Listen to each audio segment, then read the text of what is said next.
I know how loud your world has become. I watch you fill the quiet moments with noise and distraction, running from the very stillness where I am waiting to meet you. But I want you to know something.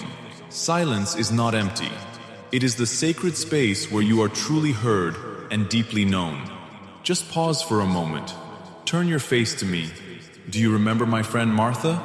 She was so anxious, so consumed by the endless demands of the day, while Mary simply sat at my feet, paying attention. Mary chose the better part. I am inviting you into that same quiet today. Like young Samuel lying in the dark temple, who heard a gentle whisper and finally answered, I am asking you to quiet your heart and say, "Speak, for your servant is listening." I see the heavy things you are carrying, the regrets, the shame. You think your past mistakes have disqualified you from my love, but you are not defined by your failures. Think of Peter. He broke his promises. He denied me when it mattered most.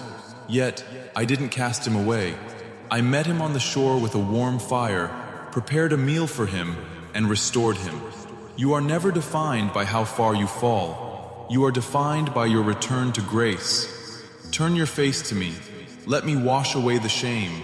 When the crowd told blind Bartimaeus to be quiet, he paid attention to my presence and called out to me even louder. I stopped everything for him. I will stop for you too. So, I invite you into a new rhythm today, a daily rhythm of surrendered listening. You don't need to have all the right words. Just sit with me in a posture of openness. Waiting is not wasted time. It is preparation. If you sit with me, clarity will come.